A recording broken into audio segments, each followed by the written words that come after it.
Ever since my first Grimdark video, I wanted to do a Howling Griffon in the same style. But it was quickly evident that this would be an absolute nightmare. It's a quartered scheme, alternating between yellow and red. Two colors that already have a reputation for being annoying on their own, now carefully split across tiny armor plates. And I really didn't want to deal with wrapping my head around masking tape and whatever other forms of self-inflicted psychological damage I had to come up with to make this work. Much has happened since first I played around with this Grimdark approach, and most of all, Slapchop happened. A painting method hated by half the miniature community and celebrated by the other as the greatest shortcut to army painting since the discovery of dry brushing. Slapchop started out as a troll, but ever since the guide hair storyline turned into painting folklore and still refuses to die. Oh, guide hair. We often know that these things take a life of their own in the mini painting space, and painting memes become actual techniques. So here we are, and countless videos later, Slapchop is a well-established method. And ironically, it also might have provided me with the breakthrough idea to my Howling Griffons problem. And the fun thing is, I have no clue if this is going to work and whether or not it will look good or end up looking like a Terminator that was primed using ketchup and mustard. But today, we're going to answer the question, can you brute force one of the most annoying Space Marine schemes by throwing the combined force of the most ridiculous painting approaches of the last 5 years at the problem? The idea behind Slapchop is doing a grayscale pre-shading, defining the features of a mini with dry brushing, building highlights and shading, and then covering the gradients with some kind of contrast or speed paint to stain the value sketch in a particular color. This saves you highlighting and shading all the individual elements in different colors and speeds everything up massively. And I'm going to do something similar, only that I will combine this with the structure that sponge painting provides, before finally painting the quartered paint scheme on afterwards. But let's take it step by step. I'm starting from this dark brown base coat. This is going to be the color that's still shining through where I don't apply the brighter paint. The first consideration in this process is how bright to start. I'm not going to white right away, so I can build a bit of a gradient, and hopefully this is going to be dark enough to make a difference. I think this is the part where I should experiment on plastic cut first, but who are we kidding? You know I'm not into that. I grabbed a blister sponge. Just look up packaging foam if you don't own any already. Rip that up a bit to leave a smaller print, thoroughly loaded it with paint, and then dabbed it on a paper towel until it left just enough paint and a pattern I was happy with. But first, a word from our sponsor. This video is sponsored by Brevo. Brevo is an all-in-one marketing platform that handles email marketing, SMS, automation workflows, CRM, and even has an AI assistant called Aura to help you write better email. Everything lives in one place on your dashboard. Contacts, campaigns, automations, and all your conversations together in one client instead of 5. The automation builder is where the magic happens. You can build workflows that trigger automatically based on actions your clients or subscribers take. Someone signs up for your email list, you can set it up so they automatically receive a welcome email, then 2 days later they get a follow-up with your best resources, and a week later they get an invitation to book a call. You set this up once, it runs forever. You can create emails via drag and drop, pick a template, customize it with your brand colors, add your content, and done. Aura AI can help you write subject lines, draft email, copy, and even suggest improvements. No more staring at a blank screen wondering what to say. You can see who's engaged and who's gone cold, segment your list accordingly, and strategically send individualized emails to cohorts instead of blasting everyone with the same email. You can send SMS and even WhatsApp messages from the same platform. No extra tools needed. Brevo lets you automate the repetitive stuff so you can focus on the work that actually matters. If you want to try it, use my code on screen to get 50% off your first 3 months on starter or business plans. Follow the link in the description. Try Brevo now and stop wasting valuable hours every week. This is the most important step here, getting the sponge into a shape and size that is small enough for the area you want to cover and making sure there isn't too much paint on it. You still want there to be enough paint so you can work with it for a while and not having to dab it back into the paint every 3 seconds. I'm beginning to cover the larger panels, and I'm starting in the middle so I can see the patterns properly and to make sure I don't cover the edges too much. So I'm gradually building this layer of paint, making sure it covers a bit unevenly so we get that battered and aged effect. And yes, this feels as satisfying as it looks. Sponge make texture, brain happy. Then I'm gradually moving outwards, pressing down more carefully towards the edge, and you can see that I'm switching to smaller pieces of sponge when I cover these smaller panels, or harder to reach areas. On the helmet and the chest that are more detailed, I'm dabbing on a bit of a structure first, and then I'm switching to a brush to have a bit more control while I cover these smaller parts a little more carefully. And even though I'm using a brush now, I try to mimic the pattern of the sponge, so I mostly use a dabbing motion while doing so. And then after covering all these hard to reach areas, I'm switching to pure white, and you can see that I place the gray more densely in these parts that I'm now applying the white on, so I don't have too many dark spots showing through the brightest parts. It's a good value step up, so I'm somewhat positive there will be a bit of a gradient showing up once I start covering this with the contrast paint. I want to cover a lot less area with this layer, so I'm switching to the brush a lot earlier. And as you can see on the helmet, for example, I'm putting a little more thought into where I place these layers of paint. As you can see, I'm creating a highlight pattern, placing more white on that one side of the armor and the parts of the helmet that face straight up, while keeping the gray in areas that curve down. At this point I feel like I lost a little too much of the dark and weathered parts of the panels, so I'm using black and I'm running it across most of the edges and wherever I want to add more chipping and wear. And this brings back a lot of definition and readability.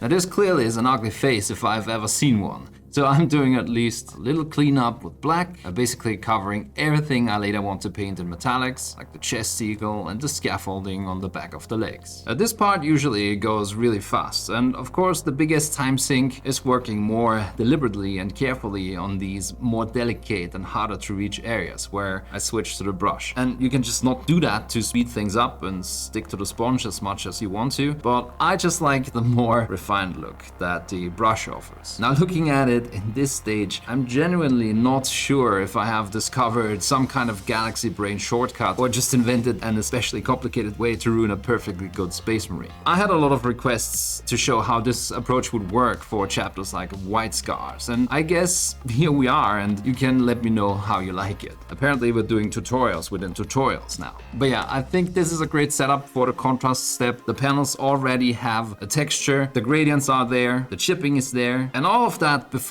I even touch the actual colors. And normally with Howling Griffons you have to carefully paint the main color transitions, switch color between every highlight, and make sure you don't have any bleeding over. But here the heavy lifting is already done underneath the paint and without breaking out in sweat, not to ruin anything, at least in theory. Because this entire thing now fully depends on whether the contrast paint will cooperate or completely betray me the second it touches the surface. The thing I worried about was opacity. I was a little scared that the red could just go on and swallow everything I did so far. So for the first layer, I thinned down this Blood Angels red a lot.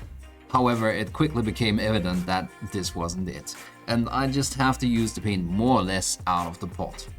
So next I'm using the undiluted contrast paint, just trying to cover as much ground as quickly as possible, spreading out the paint as evenly as possible, and I gotta say, I kinda like the result. The red does look very intense, and yet the chipping still shines through enough. And we can see even the gray and the white underpainting look different. So I'll call this a win. I can just go fast and loose with the main parts of the scheme, like the legs and the arms, but of course I have to slow down a little in the areas where the colors meet. So I'm covering most of the area that needs to be red, and then I'm trying to find the middle by looking at something that is smaller than the whole panel. For example, the smaller panel on this spot protector.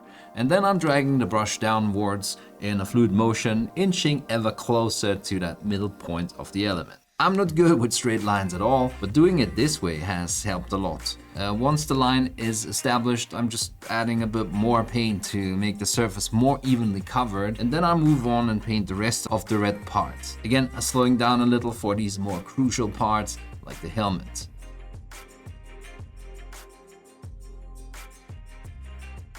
I'm also painting the casing of the bolter red, which is going to be okay since the hand holding it would be yellow, so there's no clashing.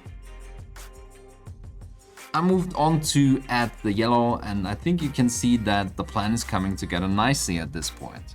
Again, I had to move a little quicker, making sure no stains and patterns developed, and the paint was spread even. I think this worked really good, and wherever I had a bit more of the paint collecting, it would turn a little more orange, so that was a good way to build some shading. The good thing is, with the darker part applied first, I could just slap the Imperial Fist yellow on there and not worry too much about it ruining the area where the two colors meet. Here you can see that I hesitated for a second, but then I thought, nah, it'll be fine. And it was. So I covered all the rest of the white with yellow and pat myself on the back a little. Every time I paint something this worn down, someone will point out that Space Marines have chapter servitors, armorers, and entire support structures dedicated to maintaining their equipment. And their armor is sacred, meticulously maintained, even though often hundreds or even 1,000 years old. And honestly, that's completely true. If your vision of a Space Marine is a warrior stepping out of the battle barge before deployment, armor freshly blessed by tech marines, pristine purity seals fluttering heroically in the toxic exhaust breeze of a nearby Prometheum refinery, and every nook and cranny perfectly clean, then a pristine paint job probably makes more sense. What I'm trying to do here is a little different. I'm not trying to paint the Space Marine before the battle. I'm trying to paint him halfway through his 10th campaign on a world nobody will remember.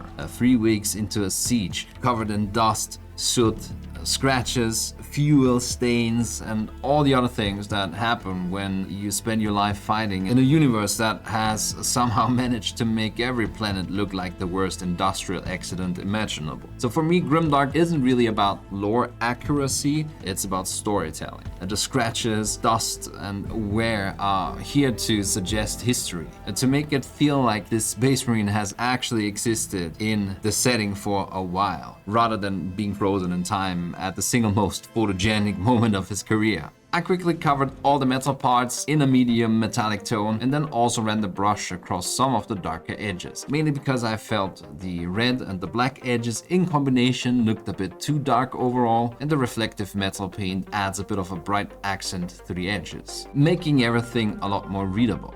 I focused a lot on these more exposed edges and made them bigger on corners, and wherever the black edge had a bigger chip showing. For example, I also made the metallic chipping wider. In true Grimdark fashion, I shaded the metal parts in a very dark brownish color to make them look like darkened metal, just discoloration that built up over the ages on the battlefield. I was using burnt umber ink and mixed a little black into that, which gave the perfect tone, and I treated all the metallics in the same way.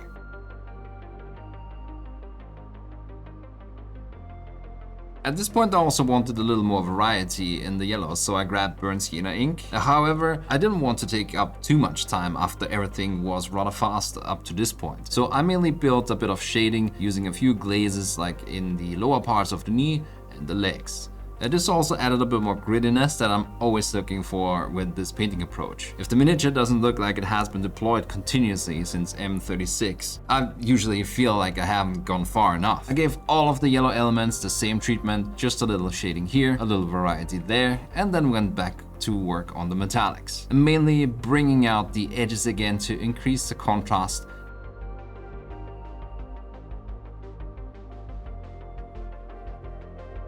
And I also added some scratches and dots to bring the texture in line with the rest. To make the eyes look like they were glowing, I first gave these lenses a solid layer of white, and then washed the recesses with green contrast paint. The transparency helps make it look like there's just a hint of light staining this area green. And then I covered the bright areas in green fluo paint. This took about 2 or 3 layers. I also gave the same treatment to the rest of the lenses. As a last step, I also glazed over the surrounding areas with a thin layer of fluorescent paint, and that finished off the glow effect. Next, I wanted to give the exhaust vents some kind of special effect. I did something similar with my Grey Knight Terminators, but the fiery red, orange and yellow would probably not have looked good in the context of the armor colors, so I decided to do a bright blue glow. The problem is, I was so content-brained, I wanted to do something quick with the airbrush that I could also edit into a reel and get 1 million views and blah blah blah, but I just could not get it to work. The idea was to set up the blue glow with a dark blue contrast paint, and then I wanted to follow that up by painting the inside with Ducat blue, building just a little bit of of a brighter halo with some overspray, but I just could not get this color to spray through the airbrush. I spent about 2 hours trying to dial in all the parameters, playing around with PSI, thinning it more, and all it did was going from unsprayable to spiderwebbing and spitting. There was just no middle ground. I eventually tried to brute force it, and it ended up just looking like way too bright. So I switched my approach. I used the Ducat blue as a base color and applied a layer of white oil paint in the recesses. And then I rebuilt the red and yellow around the vents because that just looked horrible, and started to darken the raised parts with dark blue and the recesses with Ducat blue, creating a gradient towards pure white. I outlined everything with Ducat blue. I just loved the intensity of this color to create at least a bit of a glow effect on the adjacent parts, and then went on to darken the top parts further to make them look colder than the hot glowing parts. And down in that corner where I kept the bright white, I also highlighted the edges in white to make the glow effect more credible. And then I stippled on a few highlights of red and yellow to make the restored panels more in line with the rest of the armor again. So yeah, there's no quick and easy marketable approach here, just good old brushwork. And of course my first impulse was to leave this out completely, since, well, quite frankly, we look at what is doing really well on YouTube, and it's these fancy tricks that are fast and still look good on first impression, or these massively impressive results using fluid paints and other effect products. This video could just be about how well the pre-shading worked with the contrast paint, and it's a really quick fix, and see you in the next one. But heck, miniature painting is not just that. It's about trying things and making mistakes and the fixing of said mistakes. And sometimes it's about fighting through frustrating phases. And if nothing else, I hope this helps to not forget about that. Because if you watch enough painting content, it's easy to get the impression that every technique works exactly as intended on the first attempt. Meanwhile, I'm sitting here 2 hours deep into what should have been a 5-minute glow effect, questioning if everything I learned about airbrushing was just a fever dream. And honestly, that's just normal. Sometimes the cool shortcuts work, and sometimes you end up putting the airbrush down and solving the problem with a brush, like hobbyists have been doing for decades. I don't really want to cut these parts out because they're a pretty big part of the hobby. The miniature you see at the end is usually the result of a whole series of small adjustments and compromises that never make it into the thumbnail. And if nothing else, might help you see miniature painting in a more relaxed mindset, without the pressure to get it right the first try, or feeling like every failed experiment is a disaster instead of just another step toward figuring things out. Anyway, with the vents finally behaving themselves and my dreams of a 500,000 view airbrush reel thoroughly crushed, it was time to move on to the next step. So I slapped on some decals the usual way, making sure they conform to the surfaces. Then I started scraping off little chips and scratches with a sharp blade.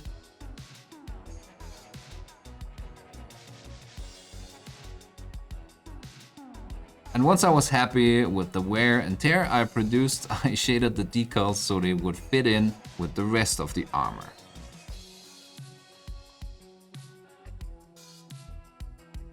And then it was time to address a bit of a problem. You see, there's no official Howling Griffons decals, so I ordered some third-party ones. But just like always when I order something, it just gets stuck in customs for weeks. And because I didn't want to postpone this video for a still unknown to me amount of time, I decided to just freehand it. Because clearly, this project had not yet contained enough opportunities for catastrophic failure. And I started sketching the major parts with black, and since freehanding something over an area you already invested a lot of time into can be nerve-wracking, I prepared the paint a little before getting started. I'm usually adding a brush tip of dish soap to increase the flow and break the surface tension, and then some drying retarder. As you will see here in a minute, this allows me to wipe away the paint if I make a mistake. And that's really important, because now I can work a little faster and looser without having to worry about ruining anything. I'm usually trying to start in the middle of the motif I want to paint on, which usually makes it easier to make sure it will fit and look centered. In hindsight, I should have pushed everything 2 millimeters further up, as the legs ended up a little too close to the lower edge. Now here you can see that I can simply wipe away the paint with a moist brush to correct my sketch. And after the rough overall shape was done, I refined the outline and painted over it with a solid layer of black.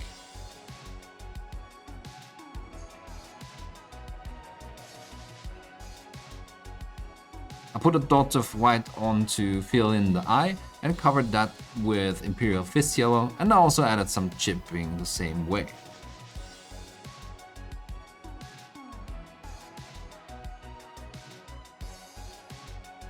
For the base, I used my usual superglue and earth approach, painted everything in dark brown,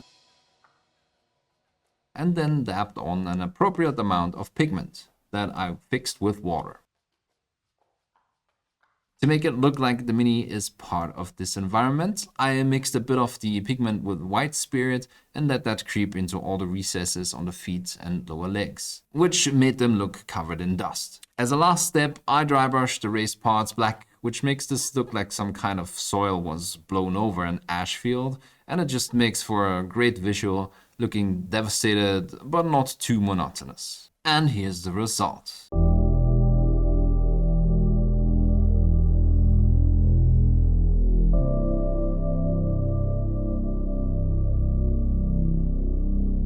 Alright, I think that turned out pretty decent. I'd say Grimchop, or Slapdark, whatever you want to call it, is definitely an experiment that worked better than I imagined. And I'm now pretty sure this will work with any chapter you want. That makes me want to do an ultramarine next really, just to see if it does. Definitely try this at home, and if you do, make sure to let me see the results. But yeah, especially for chapters with a checkered or half livery, this is just such a time saver without compromising any quality. So I'm glad I tried it. And as I said a couple of times, Grimdark to me is more a set of parameters the mini exists in, rather than a particular result that is connected to products like streak and grime or oil paints. To me, it's grittiness, texture, and that aged and worn feeling. And you can create that in multiple ways, even with contrast paints, as we just saw.